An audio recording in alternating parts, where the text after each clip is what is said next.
ठीक। हेलो नमस्कार, मैं डॉक्टर राजीव तिवारी। आज हम लोग डिस्कस करेंगे इनफील। तो समझ लेते हैं इनफील क्या होता है। इनफील एक तरह का सेंसेशन है ना, या फीलिंग है जो थेरेपिस्ट को फील होता है जब वो मूवमेंट कराता है, पैसिव मूवमेंट कराता है पेशेंट का। तो इन रेंज पे जो भी अवेलेबल रेंज है उसके इन रेंज पे एक ऑब्स्ट्रक्शन फील होता है, एक रिस्ट्रिक्शन फील होता है ना।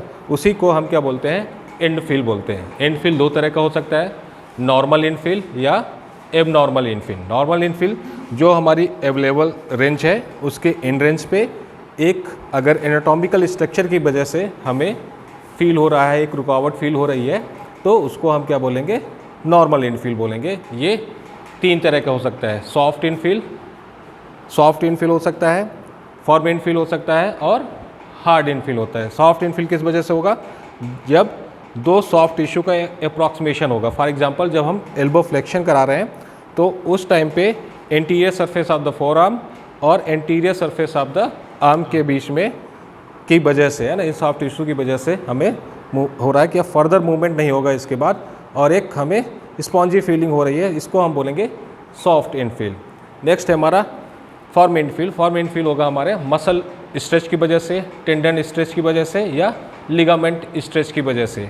जैसे हम अगर रिस्ट का एक्सटेंशन कर रहे हैं तो इस टाइम पे हमारा जो फील हो रहा है उसको क्या बोलेंगे हम, फॉर्म इनफील। ये हमारी मसल स्ट्रेच की वजह से हो रहा है, ठीक। या हम एल्बो का प्रोनेशन या सुपिनेशन कर रहे हैं, फोर आर्म का प्रोनेशन या सुपिनेशन कर रहे हैं, तो किसकी वजह से हो रहा है, लिगामेंट स्ट्रेच की वजह से हमें हो रहा है कि फर्दर मूवमेंट नहीं होगा। तो इस तरह के इनफील को क्या बोलेंगे हम, फॉर्म इनफील बोलेंगे। हार्ड इनफील क्या होता है, हार्ड इनफील जब वो बोन की वजह से होगा, दो बोन एक कांटेक्ट में आएंगे, उसकी वजह से हमें एक हार्ड फीलिंग होगी, जिसको हम क्या बोलेंगे, हार्ड इनफील। जैसे हम एल्बो का एक्सटेंशन करते हैं तो इस ये जैसे फॉर एग्जांपल जब हम एल्बो एक्सटेंशन करते हैं तो हमारे ह्यूमरस का ओलेक्राइनॉन फोसा और अल्ना का ओलेक्राइनॉन प्रोसेस के बीच में क्या हो रहा है, कांटेक्ट हो रहा है ना, जिसकी वजह से हमें एक हार्ड फीलिंग हो रही है, इसको हम बोलते हैं हार्ड इनफील, ठीक। Next abnormal end feel. जैसे हमने देखा सॉफ्ट इनफील कितने होते हैं हमारे, हार्ड होता है, सॉफ्ट होता है और फर्म होता है। वैसे ही एबनॉर्मल इनफील भी हार्ड, सॉफ्ट और फर्म, और एक और होता है एम्प्टी इनफील।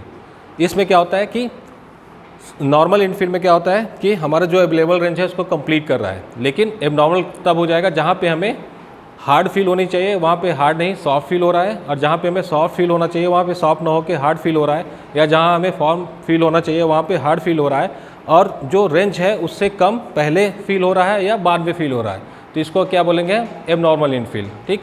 जैसे फॉर एग्जांपल कि जैसे सॉफ्ट इनफील की बात करें, एडिमा वगैरह है, कुछ ऐसा है, तो हम कंप्लीट रेंज पे नहीं जा पा रहे हैं और हमें सॉफ्ट फील हो रहा है, तो उसको क्या बोलेंगे हम, सॉफ्ट एबनॉर्मल इनफील। ऐसे ही फॉर्म के लिए कि मसल्स में टेंशन ज़्यादा, टोन ज़्यादा बढ़ गया है, ठीक, तो उसकी वजह से जो हमें फील हो रहा है तो वो क्या कहलाएगा, हमारा फॉर्म इनफील कहलाएगा। पर वो नॉर्मल नहीं है, वो इनॉर्मल है, क्योंकि वो पहले या बाद में फील हो रहा है ना, कंप्लीट रेंज नहीं कर पा रहा है।